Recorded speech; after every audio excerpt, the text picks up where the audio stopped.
Well, welcome everyone. Thank you so much for joining us. My name is Kim Kelderhouse, and I'm the Executive Director of the Leelanau Historical Society. We are the hosts this evening here on Zoom, and we are so excited to have Stacie Longwell Sadowski with us. Also in the background is our engagement manager, Elizabeth Adams, who will be moderating any of the chat or the Q&A. So feel free to put any questions or technical issues in that chat. It should appear at the bottom of your screen. If you're using a phone, you might have to swipe up or down or side to side to get to that screen. The Leelanau Historical Society has a museum located in Leland. We are behind the old art building and attached to the Leland Library on Cedar Street. We are open year round. Right now our hours are Wednesday through Friday, 11 a.m. to 4 p.m. We also operate an archives and research center. So if this has piqued any of your interests in history and you want to do a little further digging, please check out our archives page on our website to learn a little more about our collection and how you can access things there. And if you really appreciate programming like this, we hope that you will donate. All of this is grant and donor funded, our programs, our services, our museum, the archives. We can't do it without the wonderful people that support our organization. So thank you to all of those people who are with us tonight. I know we have a lot of members and donors. So once again, Q&As, we're going to save any questions for Stacie until the end. You'll see that button at the bottom of your screen for the Q&A. Feel free to put questions in there for Stacie. And then if you have any concerns about the audio and video quality or some other technical piece or something about the museum or the Leelanau Historical Society, put those questions in the chat and we'll do our best to help address those or follow up with you later. So tonight we have Stacie Longwell Sadowski with us. Stacie also happens to be a board member of the Leelanau Historical Society, and we have really enjoyed getting to know her better over the last, I believe it's been about a year and a half that you've been on the board. Does that sound right? Yep. She is also a board member with Preserve Historic Sleeping Bear and has volunteered many times out on North Manitou and just has a love and passion for the area and especially the islands. And she lives and works up here in Leelanau County. So thank you so much, Stacie, for joining us. And I'm going to pass things over to you. Okay, thank you so much, Kim. I am so excited to be here with you tonight. There is nothing I love more than talking about the Manitou Islands. If you know me at all, you'll know this is my favorite subject, near and dear to my heart, especially the women of the Manitou Islands. And happy Women's History Month. So I'm so glad to be able to bring this program to you tonight. And just a quick shout out, this cover image is Augusta Swenson Samuelson. She is the second from the right, and this is near the Swenson Dock on North Manitou Island in 1905, because I'm sure there's those of you who are curious as to who these lovely ladies are, and that's her friends. So just to tell you a little bit about me, thank you, Kim, for the great intro. I am Stacie Longwell Sadowski, longtime backpacker, volunteer, and historian. My husband, Vince, and I met volunteering on North Manitou Island about 10 years ago, and we continue to support the park and the islands in a lot of different ways. We do backcountry campsite cleanups, history and visitor programs. We've done camper orientation and historic preservation projects, working with the North Manitou Island VIP, that's Volunteers in Park program, and Preserve Historic Sleeping Bear. And I consider it a privilege to be able to volunteer in our national park. If you're interested in learning more about that, get a hold of me later. I can connect you to the right people. And as Kim said, I'm a board member for Preserve and for the Leelanau Historical Society. My husband, Vince, and I created 2 Weeks in a Hammock, which is an educational initiative to get regular folks out into nature. And we recently spoke in East Lansing at the Quiet Adventure Symposium on trip planning for North Manitou Island. I also have a video about trip planning to the island on my YouTube channel if you're interested in learning more about that. One of my goals in speaking with you today is to get you inspired and interested in the Manitou Islands, to learn their history and explore further for yourself. Because as you can imagine, I'm not going to cover it all in 1 hour. It's going to be a little taste of the islands and some of the women who have helped make the history there. So if you have stories to share about the islands, please reach out to me and say hi. My contact information will be available at the end of the presentation. This is just a quick snapshot of what we're going to talk about tonight. I'm going to talk a little bit about the Sleeping Bear Dunes and the islands, brief overview of the history of the islands, and then we're going to get right to the ladies. And I've got 8 ladies I'm going to feature. And then I'm going to talk about the women who are making history on the islands now. This picture is the Katie Shepard Hotel on North Manitou Island, taken in the late 1800s.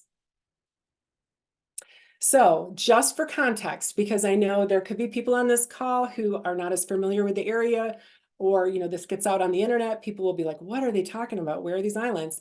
So I always like to add a slide showing where we are in case we've got viewers who don't know. So notice on the slide in the bubble, we've got North Manitou Island and South Manitou Island, and the dark green area, the islands included, the dark green area on the shore is the Sleeping Bear Dunes National Lakeshore in Michigan.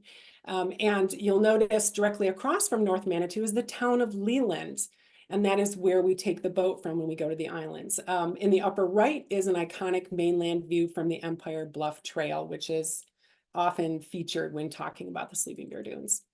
So from Leeland to get to the islands, we catch the ferry, the Mishimokwa, with the Manitou Island Transit. Manitou Island Transit is a 5th generation ferry service to the islands, and they are fantastic. They always get us safely to and fro, so we appreciate them a lot. So in the upper right is the dock on South Manitou Island, and note how beautiful that water is. It looks like pool water. It's just gorgeous. Lower left is the dock on North Manitou Island, and this was taken a few years ago before we started to have the serious issues with sand drifting in and blocking the dock that we've had the last few years in particular. So I want to give you an overview of island history so you can kind of understand the drivers. And this slide refers to North Manitou history, and then I'm going to talk about South as well. So first, just looking at North here, this slide notes a broad overview of the history, much of which mirrors Michigan history. So we've got decades on the slide, or approximate. Every time I look at the slide when I give presentations, I always tweak the decades a little bit, but this just kind of gives you the general flow of the different eras. So we start in the beginning with the Anishinaabe land until the treaties of 1836 and 1855. Then we get into the logging era, was started primarily with steamship fuel. These islands were like gas stations for fuel for the ships, and eventually gave way to sawmills for construction lumber. Then there's the maritime history, which includes the life-saving stations and the lighthouses on both islands. The South Manitou Island Lighthouse was built earlier in 1839. That was the first tower, and the second tower that's there now was constructed in 1871. Farming followed the clearing of the land, with some farmers starting as logging crew members and then staying on. Farming began to fade during the Great Depression. And then Cottage Summer Row residents overlapped that on North Manitou. You'll notice the top photograph is what the area on North Manitou looks like now by the dock, and those are the life-saving station buildings. In the lower photo, this is an early 1900s Edward Beebe photo postcard, and you can see from this angle Cottage Row behind that first row of shoreline buildings, and that's where the summer cottage residents from Chicago would be there starting in the late 1800s. And they were from Chicago, would come up, catch a ferry up, ride the boat overnight, be there on the island. It was a pretty easy do to get from the city up to this beautiful area to spend time in the fresh air. The Manitou Island Association was a syndicate from the Detroit area that eventually bought up most of North Manitou Island and operated it as a hunting and vacation retreat, along with continuing some of that lumbering as well. So overall, and then of course we had the National Park Service come 1970. The park was established. North Manitou Island didn't become open to the public as part of the park until 1984. And so South Manitou Island history was influenced by a lot of these same regional socioeconomic trends of the logging, the lumbering, the life-saving influences. So that was pretty similar for both islands. So that gives you a little context of what we're going to talk about with the women. And looking at typical island life, we've got occupations, all of what you'd expect in any rural Michigan community: farming, well, lighthouse keeping, coastal, Coast Guard life-saving stations, housekeeping, teaching, community services, hospitality, fishing, logging. Women were really involved in active work in the community life. Some of these more than others, not as much in fishing and logging, for example, but definitely in community services, housekeeping, teaching, and also supporting their husbands as lighthouse keepers. So there was a lot of work to be done that was done by everyone. And these are just some images of different activities around the island. In the upper left, that's cooking at Lumbertown of Crescent on North Manitou. Upper right, Cottage Row hospitality and housekeeping staff. The lower right, fruit harvesting. The lower left, general farm work. Island life was also about fun. There were barn dances, spelling bees, weddings, parties, church revival meetings, sleigh rides in the winter, all the things that you hear about when you hear about that robust community life in the late 1800s, early 1900s. There were no churches on the islands, but there were traveling pastors who would conduct weddings, and they would also hold those revival meetings as well. So the first gal we're going to talk about tonight is Margaretha Hutzler from South Manitou Island. And for each one of these women I'm going to show the island and show where they lived on the island. So we're going back to the beginning. This is the classic American immigrant story. Her and her husband were from Germany. She was born in 1819. She married George Johann Hutzler in Germany in 1842, and they came to America in 1853. They were Lutherans, and in Germany, her uncle was also a Lutheran minister. They did not speak English when they arrived. They were the first homesteaders on the islands. Now, they were not the first settlers. The first settlers on South Manitou were the Burtons and then the Burdicks, but they were the first homesteaders. So I want you to note the location of the Hutzler farm. It is where the blue arrow is pointing, and that's George Johann Hutzler. Now, just below that, you'll see a dark loop. That's the farm loop, which is a tour that you can take and see the different historic farms. You can see there's the August Beck farm, and then there's George Conrad Hutzler. So there were two George Hutzlers, and they were actually stepbrothers for some reason. They both had the name George. So it can get confusing with these two. But the George Conrad Hutzler farm is where the rye was grown and continues to be grown now. But that's different than George Johann Hutzler. So all the Hutzlers that we're going to talk about tonight are the ones from the George Johann Hutzler family. And this is Margaretha Hutzler's descendants, her and her descendants. So one thing I'd like to note is that her grandson, Myron Vent, wrote this book here. You can see on the lower left, South Manitou Islands, From Pioneer Community to National Park. This is part family history, part biography, memoir, and island history. It's just a delightful book with a lot of different history pieces in it. And all the books I'm going to talk about tonight, you can find on my website later. And some of these are available at the Historical Society and other places. I'll tell you as we go. So I'm not going to go into this level of detail for all the women, but I really wanted to show this chart for Margaretha's story. Also, the Hutzler family has some connections to other women being featured. So again, I said in 1953, they moved to America when George was nearly 40, and they already had 5 kids. So you can imagine the level of desperation your family would have to be facing to say, you know what, let's pack up everybody and head out. And they did. They moved to America. It took 3 months and 3 days to cross the Atlantic, and they left in October. They did not have a pleasant trip. On the trip, as you can see here, child number 5 on the list, Johann, he died. He was 10 months old. He died on their trip to America. And so they experienced tragedy right out of the gate. And they went from there, when they got to America, into New York, they went up to Buffalo, New York. And another one of their sons, George, child number 3, died in Buffalo at age 10. So what I want you to note here is they've gotten to America, they've been here less than a year, and they've already lost their 2 sons out of their 5 children. So Margaretha and the 3 girls stayed in Buffalo while George got work and, tried to branch out to figure out what their next steps were.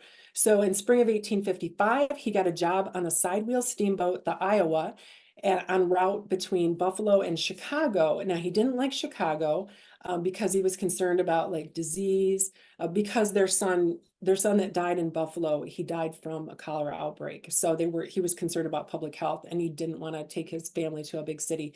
He stopped at South Manitou on the way back, got work there as a woodcutter, and he worked for several months to be able to afford to bring his family to meet him there. And at the time, he also encouraged his half-brother, George Conrad Hutzler, to move to America. So we've got lots of Georges in the family. You'll notice in every generation of the Hutzlers, there's lots of Georges. They were also joined by friends, the Becks. So there was a lot of Germans living on South Manitou. And with the Homestead Act of 1863, George was able to file for a homestead claim. He had to walk the 30 miles once he got on land to Traverse City to file his claim. And his first claim was for an 80-acre farm. He had cows, horses, grain crops, all the things. By 1900, the Hutzlers owned 1/5 of the island. But by then, George had passed away. His stone, there's like different, when you start looking at history, you see different dates everywhere.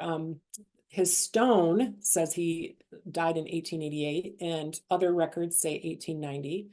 So I'm not sure what is true there, but also wanted to point out in this list of children, note that we have number 6, George. They had the next son they named George a year after the other son had died. He grew up and married Selma, and their son Ernest is going to come up later tonight because Ernest was married to Zella Hutzler, and we're going to talk about her. George died in 1909, the same day that Margaretha Hutzler died, except for George was on South Manitou and she was in Chicago at the time. Of the other children, child number 9, John, married Bertha Peth, who we're also going to talk about tonight. And child number 11, Louisa, her son Myron Vent is the author who wrote his family's history. And it's, like I said, it's a really great book. Okay, so back to some pictures. So here is the Hutzler farm. This is a few years ago when they were doing some renovation work and painting it. But you'll see in the upper left, there is a plot where George Johann is buried on that property. It's out in the woods and it's got a nice fence around it. Margaretha's monument is down there in the center, and she's buried in Chicago. This photo of Margaretha, this is in 1907 at age 87. She's at home. She's sitting behind the house. So she's sitting behind the house that you see in that picture in the upper right. And she was a woman of faith. She would dress up in a dark dress on Sundays and lead her family in Sunday morning prayer devotions. So she was a strong woman of faith. Again, these were your classic immigrants: thrift, determination, hard work, faith. They did it all. They were a great family and left quite a legacy on the island.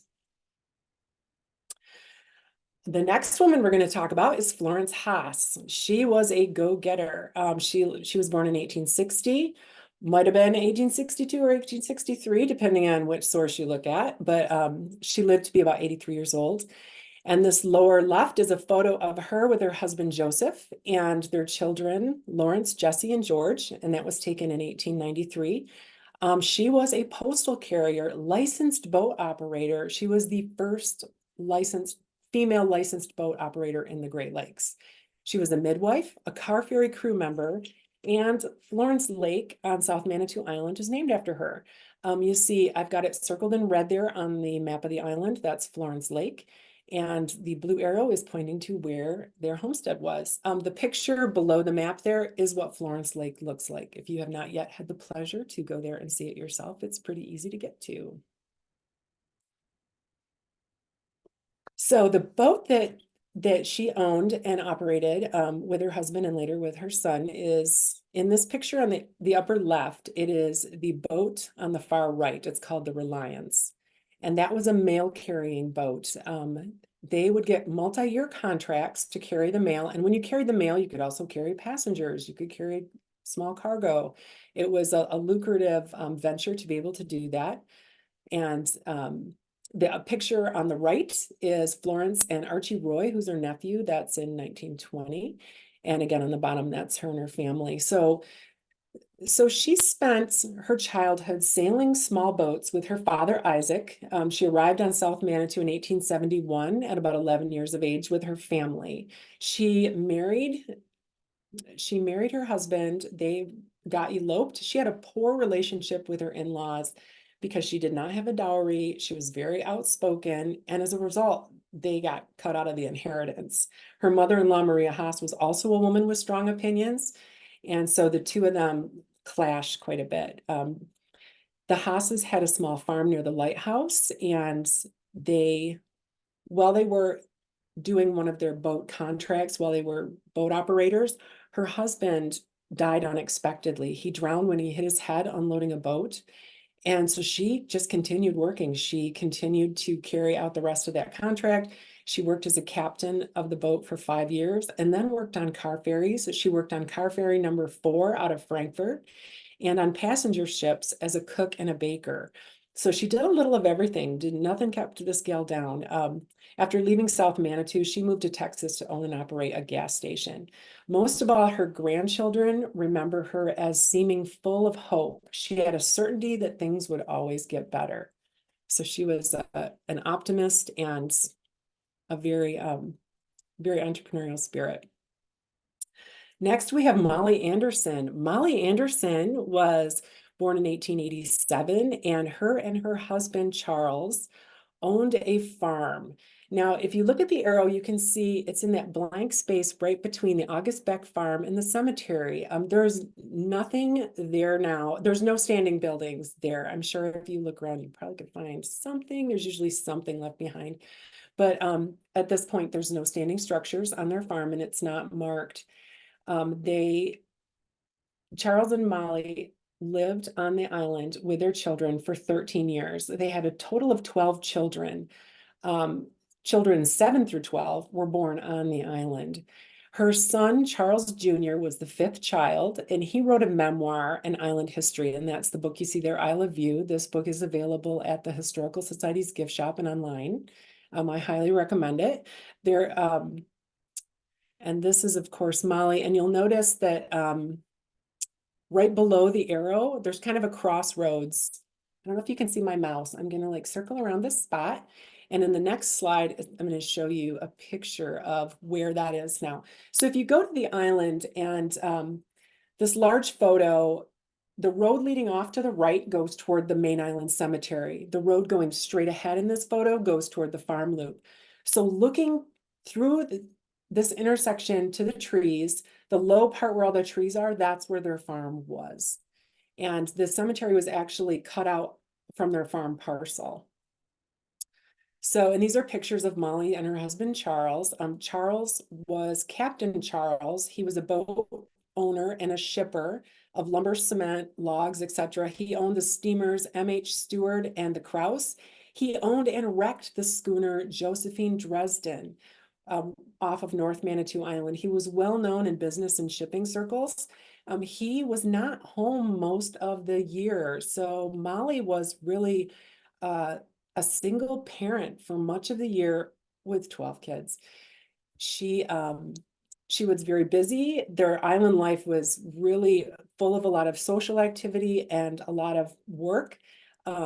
Charles Jr. writes stories that include how they canned berries, and they did winter square dances in the Coast Guard kitchen or in homes, and there was music, piano, or Victrola.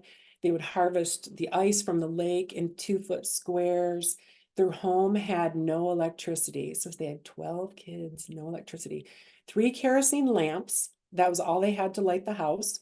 1 was handheld for doing chores.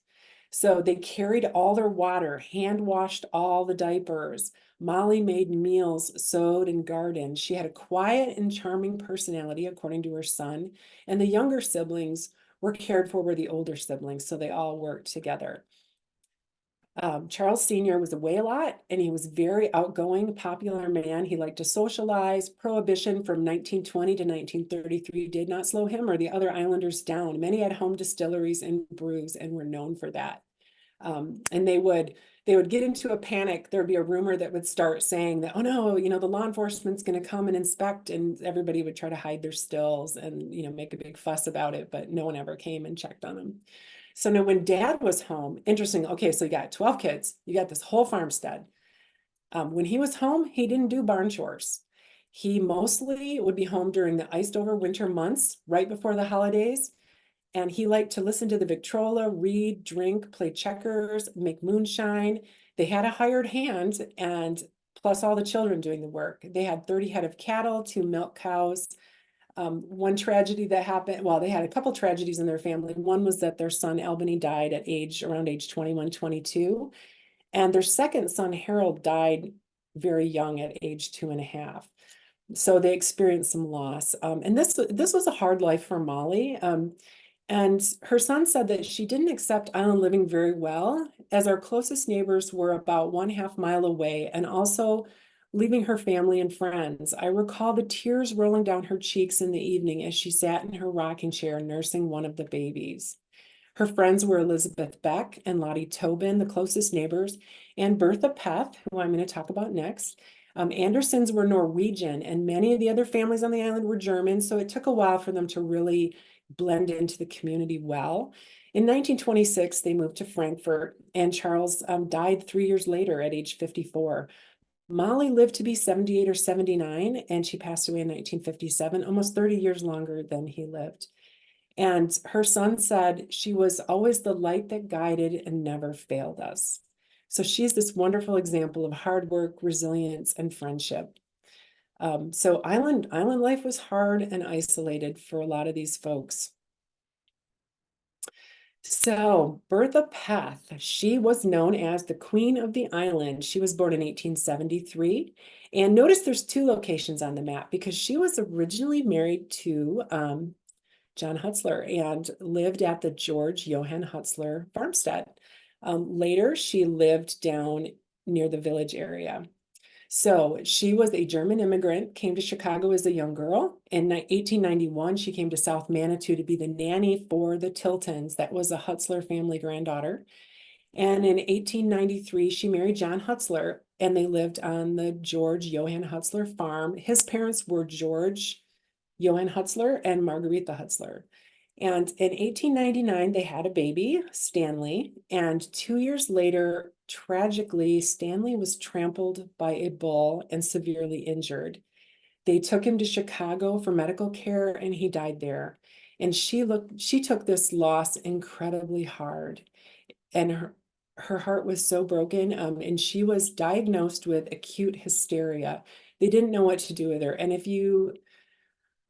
this is kind of a women's history thing. Women often didn't get like very strong diagnoses, and hysteria was kind of a catch-all for not sure what to do with you. But she was clearly suffering from grieving, if not depression. She would go on walks in the woods by herself and be found lying on the ground after hours, after having been there for hours. And there were mean rumors about her and her husband, and and there was some blame involved, like could she have prevented her son from being injured? So it was this incredible heartbreaking tragedy, and she really did suffer from grief in a very visible way that was recognized in the community. And a couple years later, she ended up leaving the island, and her husband divorced her a couple years after that. In this photo here, with her as an elderly woman, in this picture is Charles and Thames Anderson. Charles is the author of the book about Mollie Anderson and their life on the island.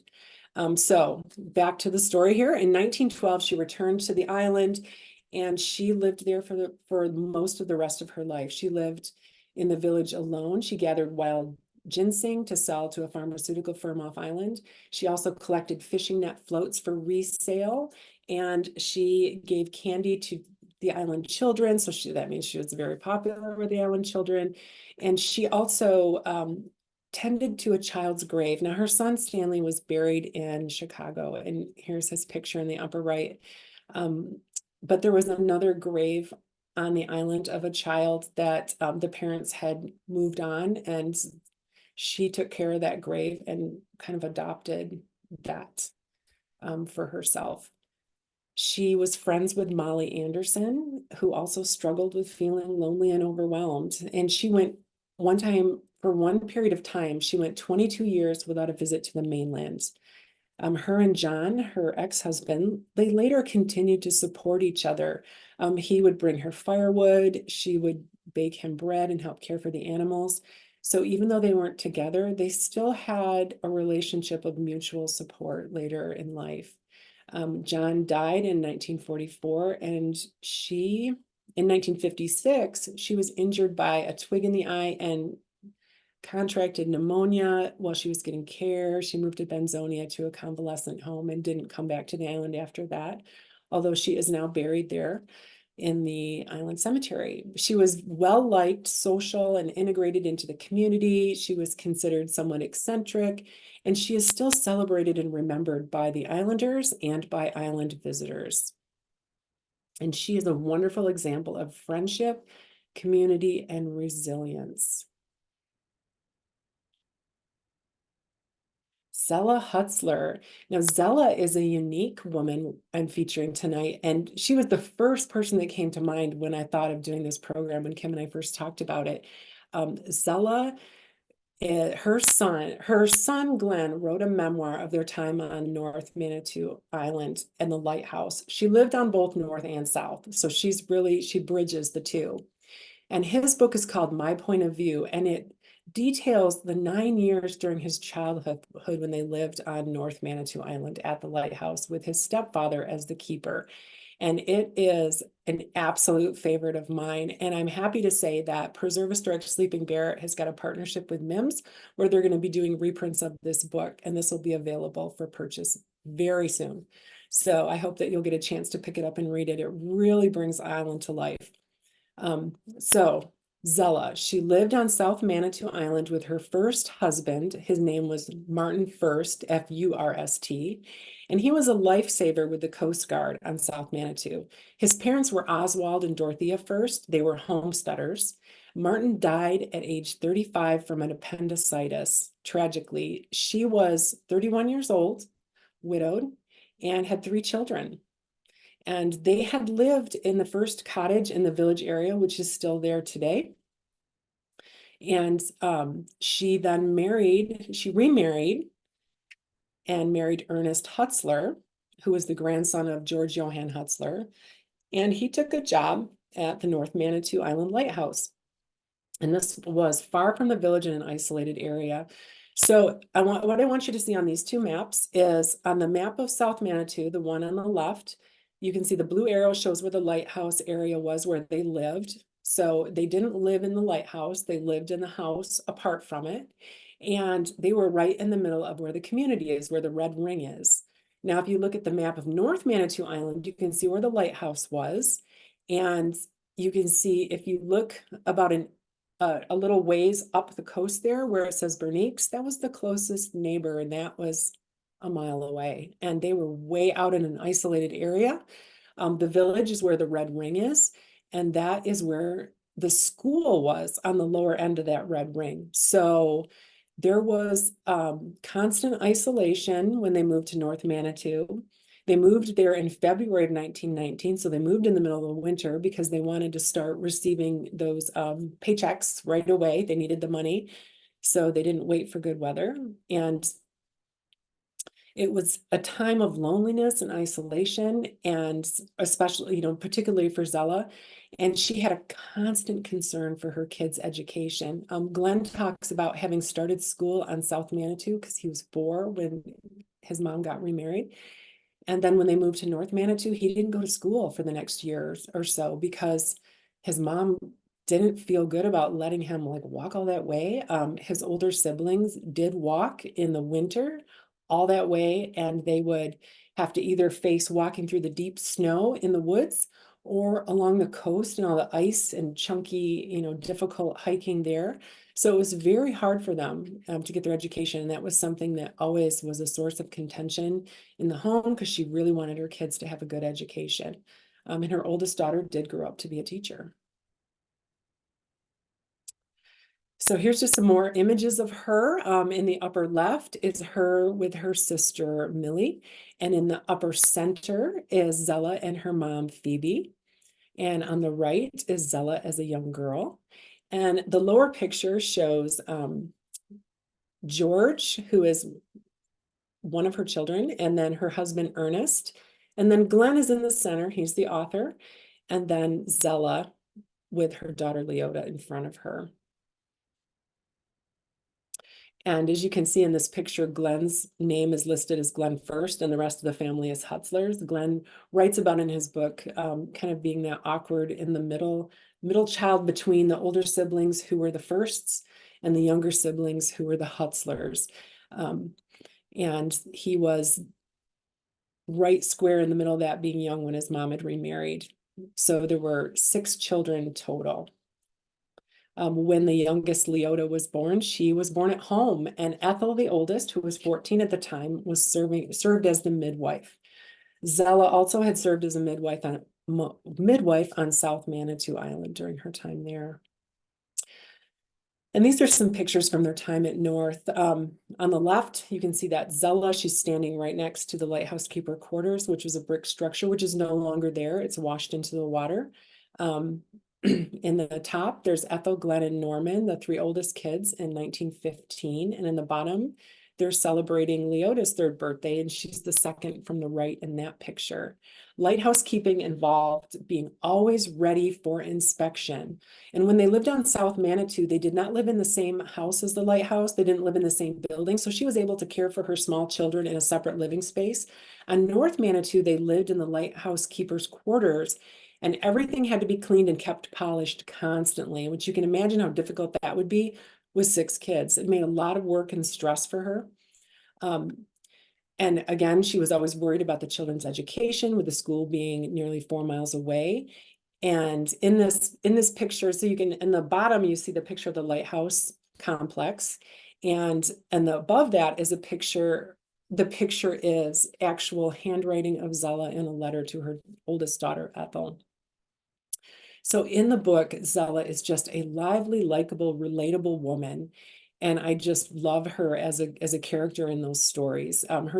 His stories about the family are vivid and bring the past to life in a really unique way. And I've been to this location. This is a desolate and beautiful spot. And we visited there in late August because this is one of those locations in the park which is taken over by piping plovers. And so during May through mid-August, it is closed to the public, but we've gone in late August so that we could walk around and experience this place. And it is incredibly beautiful, but it is also desolate. It's way out there on a sandy, flat area with nothing nearby, just very scenic. And what's there now is just a small amount of remnants of the buildings, most of which have washed into the lake. There's a row of bricks from the back side of the house. There's 2 outhouses overgrown in the bushes, a debris area, and there's a telephone pole that marks the spot. So if you ever have the opportunity to be out there after the piping plovers have fledged and you hike out to a telephone pole standing in the middle of nowhere, you'll know you've found the location. Whoops. Okay, I'm Katie Shepard. Now we're fully on North Island. So Katie, oh wait, one other thing I want to say about Zella, they did move back to South Manitou so that the youngest kids could finish school. And she eventually they moved to the mainland where her youngest kids finished their high school, and she died at age 58 at home at the Grand Traverse Lighthouse. She was doing dishes. And so she did not live to live a very long life.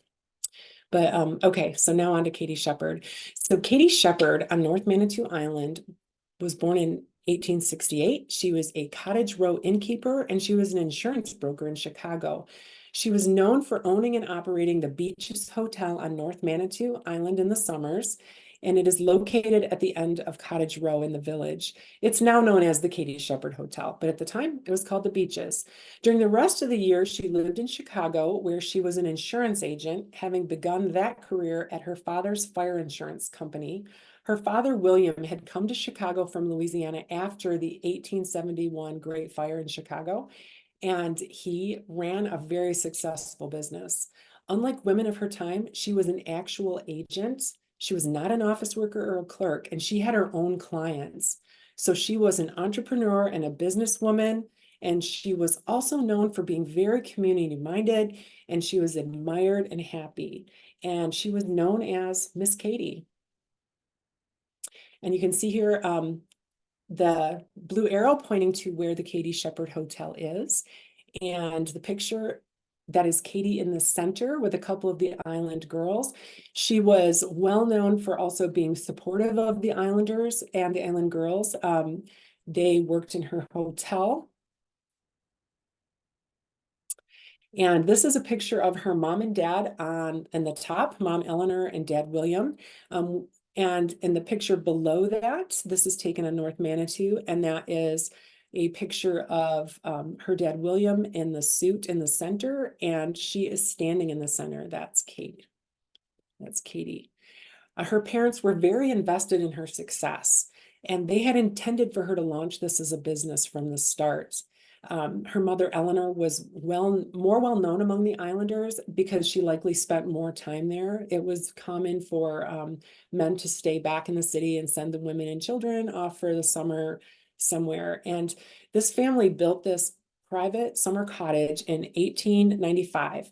And then in 1908, they opened it as the Beaches Hotel, and it had dining facilities out back. It was a social hub, and this was Katie's business.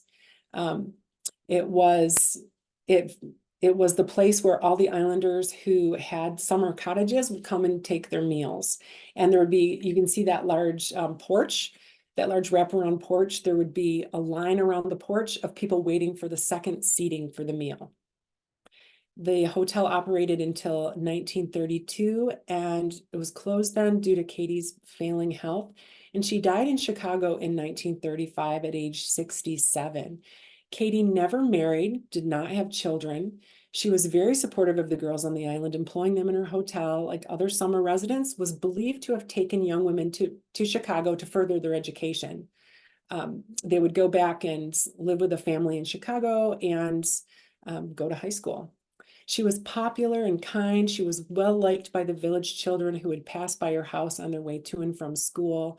The house, after she passed away, was inherited by her niece and wasn't used very much after that. It was shuttered until 2009 when Preserve Historic Sleeping Bear began doing renovations that are still ongoing today, with the hopes of opening it as primitive hostel accommodations on the island. Fun fact, it was on this volunteer historic preservation project in 2014 when my husband Vince and I met each other, and we were engaged on the island a year later.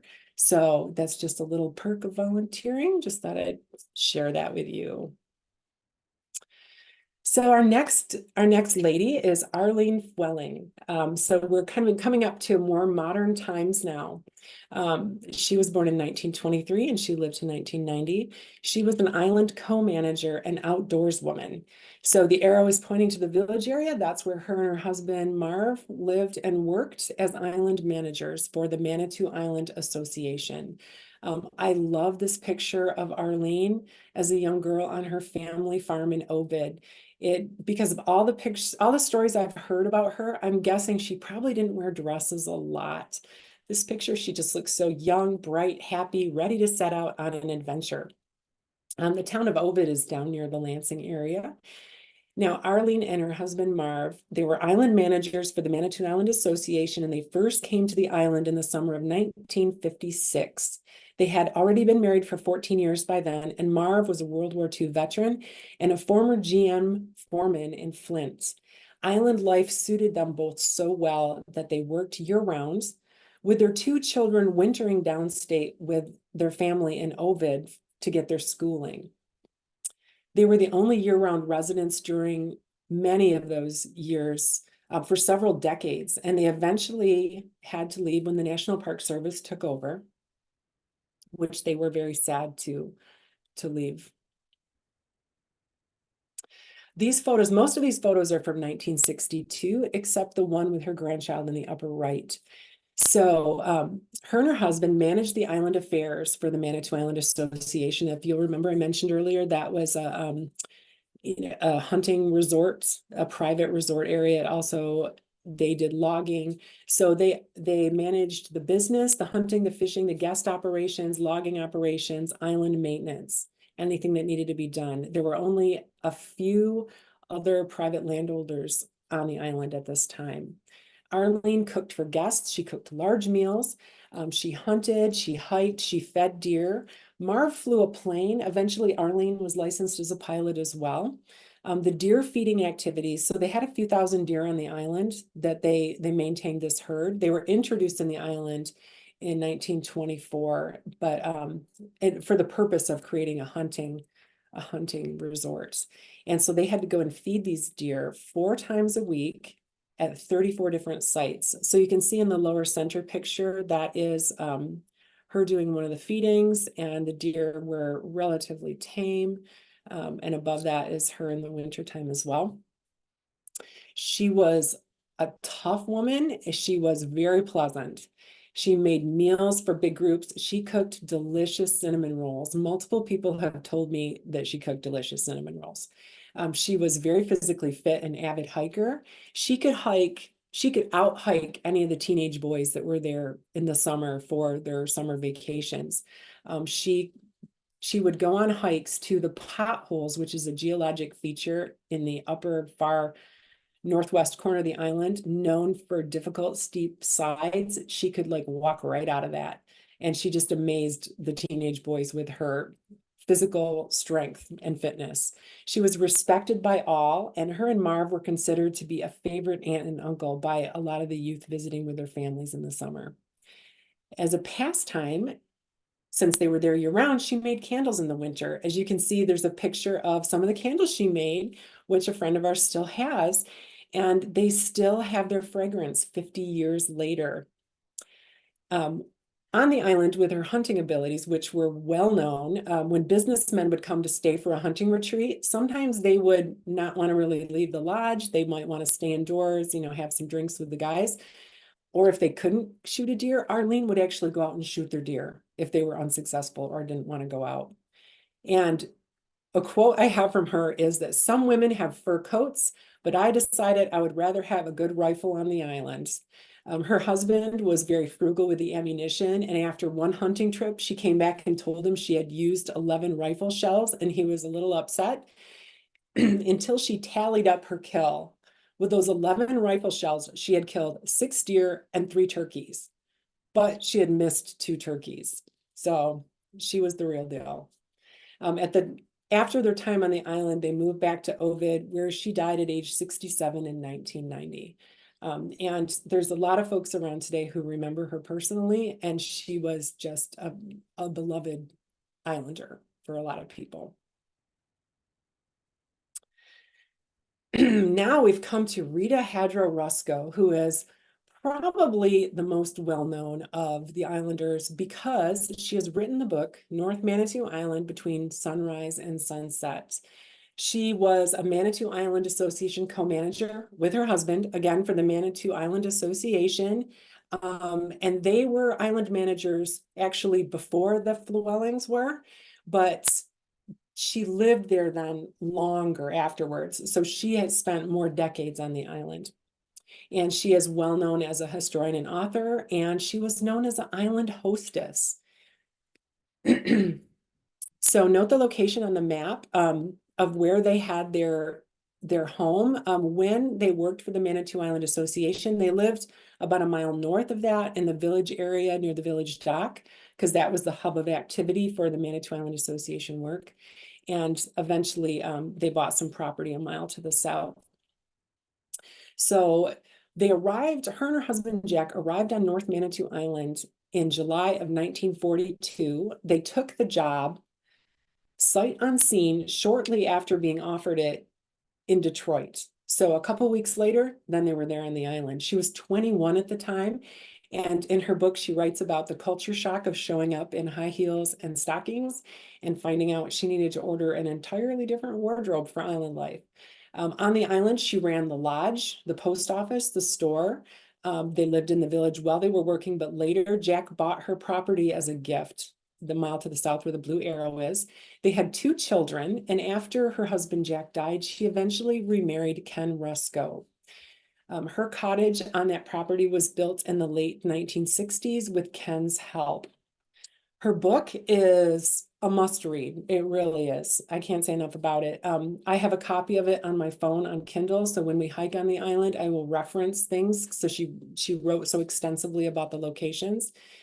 She was a collector of stories, and she shares them beautifully in her writing. I read this book before coming to the island for the first time in 2011. And it was such a great book. When I visited the island for the first time, it was a magical experience. It was like stepping into a book I had read, quite literally. Here's some other photos of her. She was known as the island hostess, as I mentioned. She often greeted campers, met the boat, and she served up Island Smash, which was a notoriously potent mixed drink. And in this picture, the largest picture here, this is 1986 with the Mark family. And Rita is the second from the left above the word North. And this was very typical for her to be out just being friendly and saying hello to all the people who were on the island. And on the lower right, this is Rita at her cottage. And she is in the blue dress. And the upper right is an image of a monument in the island cemetery. They're actually buried in Muskegon, but this large stone is there, and it's got Ken Roscoe's name, a glad kindness, and below that Rita's name, and it's made all the difference. And Ken was very known for her kindness, and Rita was as well. She died in 2011 at age 90. So this is the location of where her cottage used to sit on North Manitou. She fought to keep her house, but it did not qualify for protection, having been built after the cutoff date in the 1960s that the Park Service had established.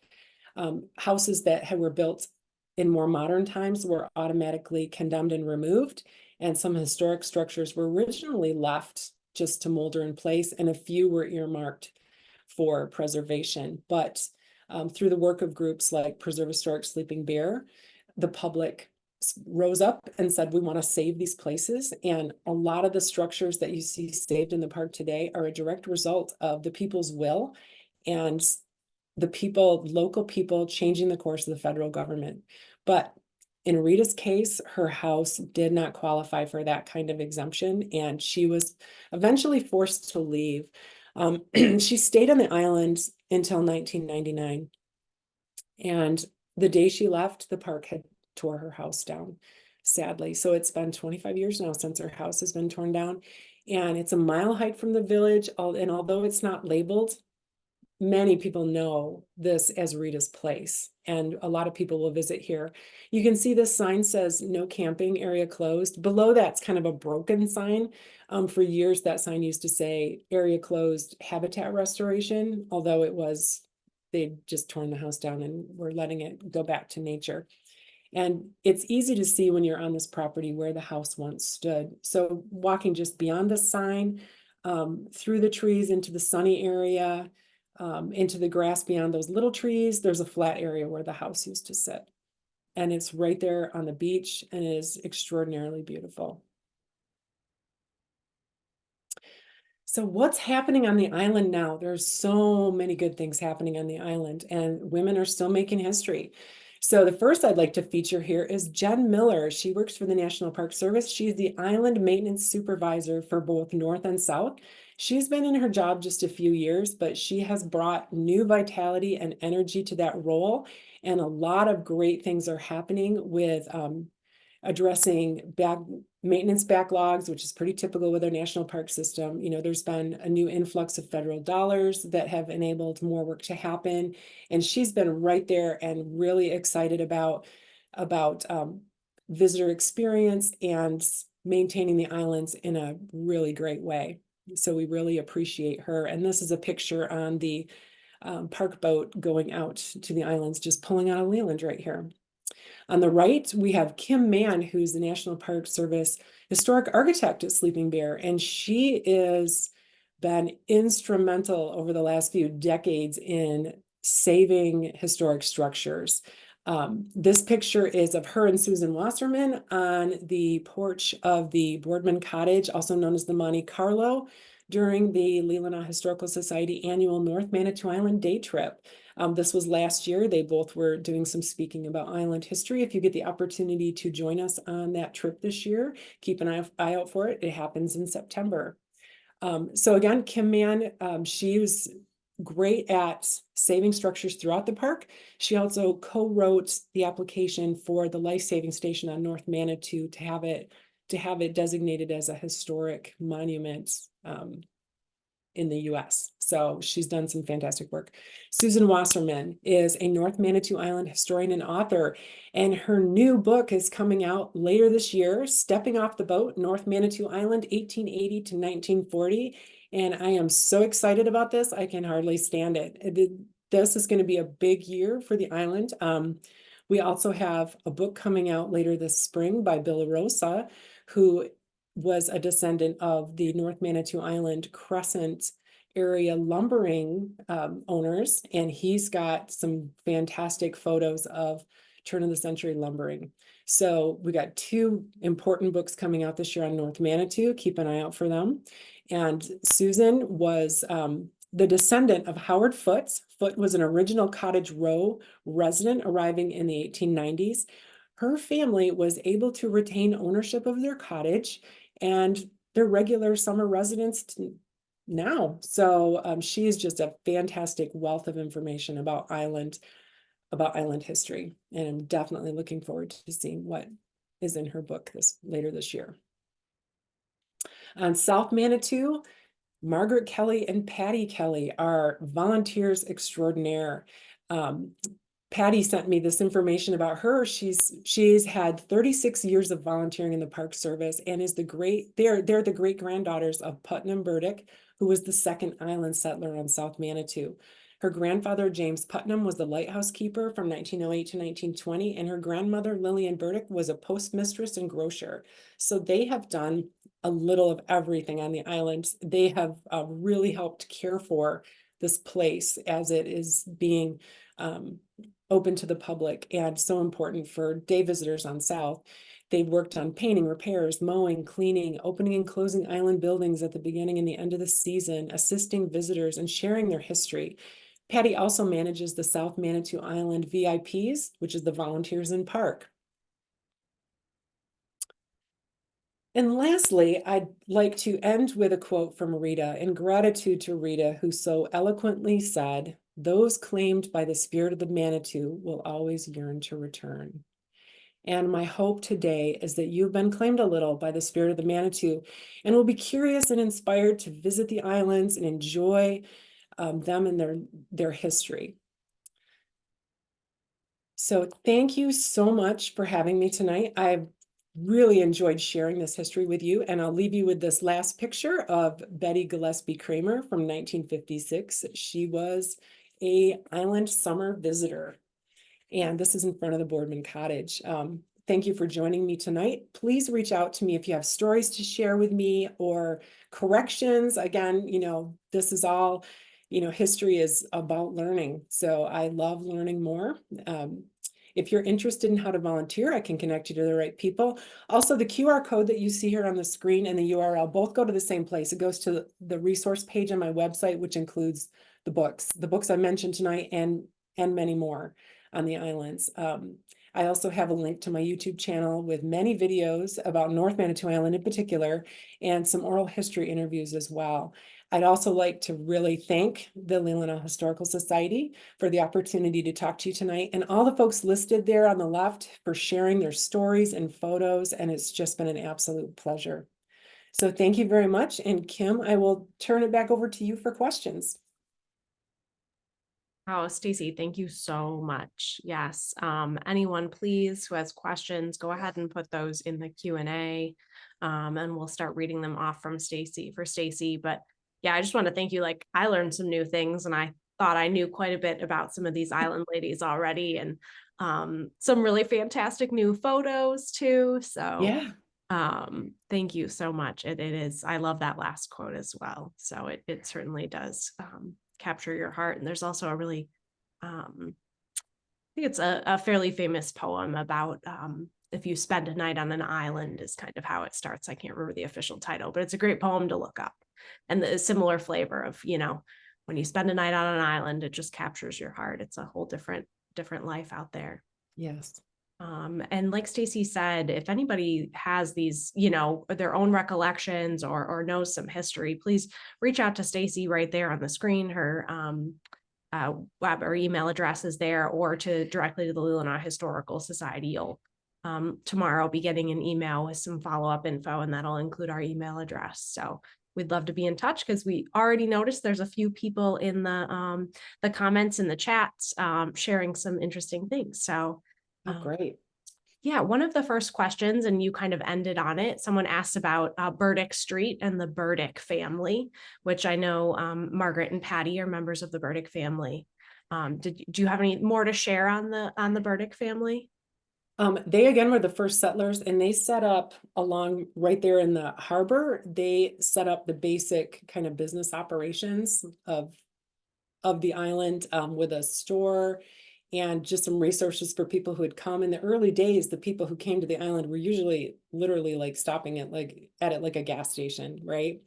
Coming in to get fuel, bathroom break probably. And so they started with those operations close to the shore.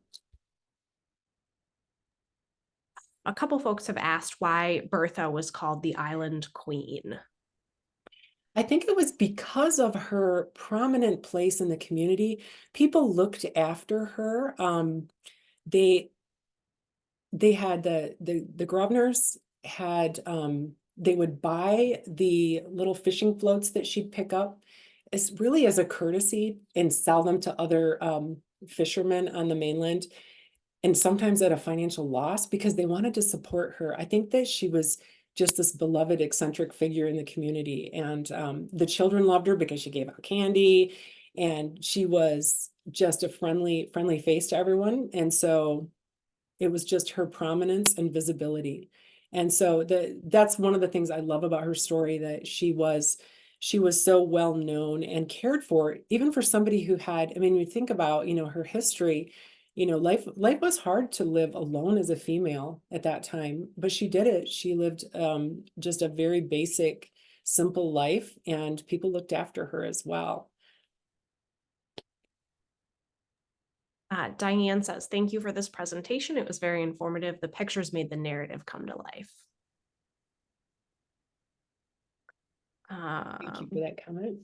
Barbara asks, how are you able to research so much background on each woman? Oh my gosh, I'm I do a lot of reading, and I do a lot of cross-referencing of books. If you look at the resource page of my website, you'll see, the different books I use. I also, when I give presentations and speak on this, or when I even volunteer on the island, people come up and tell stories. So that's one of the things I love about Rita with her book, is that she is a collector of stories, and I'm becoming a collector of stories as well. Many of the things, like when I've got the thank you listed here for a lot of folks who have spoken to me. We've got Julie, Cindy, Pam, Rob, Ron, Kevin, Lee, Bob, and Sarah. These are folks who've told me all their story, so a lot of it's been conversational, and I've been very fortunate to be kind of a story magnet. But I also have a big curiosity for learning more about the islands. And I do keep the maps and the texts of my favorite books on my phone. And when we hike, I will reference things in the moment. I'm like, oh, we're at the Stormer place. Let me look up the map of what their house used to look like, and then find the ruins. That's one of the things my husband and I love to do, is hike the islands, locate the old homesteads that are lost in the trees now, locate the old roads. On North Manitou, we were hiking looking for the Anderson place, that's no longer on the map, the original Anderson homestead. We were way hiking out in the woods and the trees, and we're looking for this. Where could this be? Suddenly, in the middle of the forest, we found apple trees, and we knew we'd found it. That was the old homestead. And as we looked around, we found metal artifacts on the ground. So it's just that constant exploration. It is addictive. So that's how I learn stuff. Yeah, absolutely. Anybody who's just starting to explore some of these old farmsteads and even here on the mainland, places like Port Oneida, Mhm. anytime you find fruit trees or lilacs, you've Yes. found an old homestead. You know you're there. Absolutely. Yes. And the unique thing about these historic landscapes that we are so privileged to have access to in Port Oneida and North and South Manitou is that they're frozen in time. All these places you can feel history. But when you go to these places that no longer have active development happening, it is so much easier to really get in tune with that. One of my favorite things I hear so often about the islands is that, they're called Manitou, which means spirit in the original First People language. And there's this concept in Celtic spirituality of thin places, places on earth where heaven and earth come close together and you can feel it. And the islands are that way. And much of Leelanau County is that way. When you get to these places, they have a very different feeling. They're very, very relaxing, very refreshing to be in. So that's another thing that I love about the islands. Yeah, I feel that sense. I love that thin place term. I spent about 5 weeks on South Manitou volunteering with the park, and you feel it when you're there. Yeah. So a couple people have asked, and I think we've answered in the comments, but it might be worthwhile to say it aloud of how do you visit these islands? When are they accessible? And then someone also asked that kind of goes along with this is when is the Katie Shepard going to be ready to stay in? Okay, great. Well, first, I'll answer the first one about visiting the islands. You will want to look at the Manitou Island Transit website where they sell tickets to get there. You can take private boat to the islands. Most people take the ferry, and the ferry runs starting in late May through early September. And when they get to the busiest part of the season, it's usually every day of the week, in July and August in particular. So that is a great place to start. On my YouTube channel, 2 Weeks in a Hammock, we've got a video on visiting North Manitou Island that talks about, how you go, what you do, what to expect when you get there. You can go to South Manitou Island for a day trip. That's very easy to do. North Manitou Island is pretty much overnight camping. So you need to have a little bit more in-depth skills. Also, if you volunteer, the great thing is that you get to sleep indoors in a place that is almost exclusively backcountry camping. So volunteering is another way to visit. So I would say, though, starting with the Manitou Island Transit website, that's where you'd get tickets. And you want to purchase tickets in advance because they do sell out once the summer season gets busy.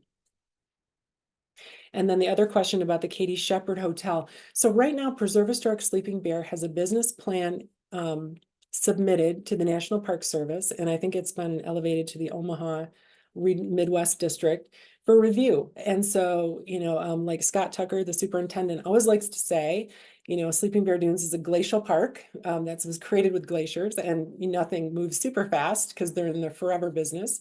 We're waiting for that plan to get evaluated and responded to. So that will be the thing that that will need to happen before we're able to open it. But Preserve Historic Sleeping Bear does go out annually on work trips to maintain the building. Old houses are in constant need of repair, painting, updating, so there's a lot happening there every year with a work trip. Ross asks, have you heard any island ghost stories or mysteries? Oh, yes. South Manitou has, in particular, both islands, yes, quite a few. South Manitou, you can Google it, and it's got a reputation for some paranormal activity. I have heard there's going to be some ghost hunters coming out this summer to do some checking out on South, but they're places with, I mean, they were called the Spirit Islands, and you have to wonder why, right?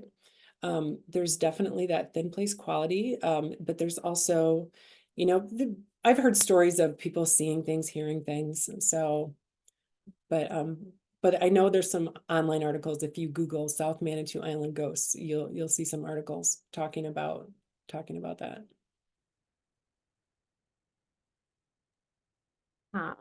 Cindy says, thank you so much for putting this together and presenting. And then somebody else says, as a seasonal park employee, I appreciate your research and sharing it with everyone this evening. Oh, great. Thank you. Ruth says, my great-grandfather, William Hineforth, was born on North Manitou in the 1880s. Where is the best place to begin searching for information about the family's time living on the island? Oh gosh, that's a great question. I would say reading Rita's book, North Manitou Island from Sunrise to Sunset, gives you a really good picture of the island history in general. And the Leelanau Historical Society does have excellent archives and research. So I'm gonna kick it back to you for that. Also, there is there are different online resources like for graves, looking at findagrave.com online. It lists, I think, like 43 people buried in the buried on North Manitou, and there are not that many graves marked in that cemetery. So there are some like public records online that you can find, like ancestry.com and Find a Grave, that give you general records. So those are some basic places to start searching. Yeah, there's another great website too called Manitou Islands Archives.org, which is Yes. curated by Jean Warner, who is also a South Manitou descendant. And that's a great spot as well. And then, yeah, absolutely send the Historical Society an email, and we'll kind of get you pointed in the right direction, or even check some of our resources. We have a membership to ancestry.com, so we always try to utilize that before people go and spend lots of money getting their own. We can kind of double check a few things for people, and get them started on their research journey. Are there any poems or songs about the Manitou Islands and or preserved from those who lived there? Poems or songs? Yes. There is one of the books. Hold on a second, I'm gonna pull it off my bookshelf. One of the books called South Manitou Story by Gerald Crowner. He was a surfman on the South Manitou Station from 1926 to 28. Somebody gave me a copy of this book, and I thought, oh, it's going to be all about life-saving station work. But he writes poetry, and he talks about, the spirit of the Manitou. And it's amazing how everyone seems to come away from the islands with a similar experience. But he does have some poetry he's written that's really beautiful. So I'd recommend checking out his book as well. And one of the island descendants who lived there at the time her family lost their cottage when the Park Service took over, has written a play, and also has a book that she's writing about the island as well. So we just are very fortunate to have some islanders putting stuff out. But that's all I've got in particular as far as poetry goes that I'm aware of. There may be more, so anybody Yeah, who's got stuff, send it to me. there is definitely more out there. I have a little bit of a pet project of collecting poetry about Leelanau County in general. So I know in my binder that I keep stashing things in, I'm sure there's a few more about the Manitou Islands. And so whoever you are asking about poetry, send us an email. I envision someday doing some sort of little chat book or even an exhibit about poetry about the area. So good to hear that there's some other people that are curious about that. Marcia says, thank you. This was really informative and enjoyable. And Susan Wasserman is reminding us that we should mention the digital newspapers. So the Leelanau Historical Society has digitized, that's a fun word to say, about 12 titles of newspapers in the county. So everybody knows the Leelanau Enterprise, but there's a variety of other smaller papers. The most extensive thing we have digitized is the Leelanau Enterprise. So we have some issues that go back all the way to the 1880s, all the way up to 1997. And so you can access those from our website, leelanauhistory.org/archives. And you scroll down a little ways and it'll give you some instructions about how to access those newspapers. And they are all keyword searchable. So hop on and type in Manitou and you'll find a lot of resources there. And those are, great similar flavor to the things that Stacie shared with us today. You know, these are kind of firsthand accounts and little stories about people as they lived their life at that time. So they're little time capsules, so to speak. Every issue is. And hi, Susan. I'm glad you were joining tonight. Well, I see one more thing. Kevin Mark shares, I remember Merle Day always singing Hugging and a Chalking at island gatherings, and Clark Fisk used to always sing The Preacher and the Bear.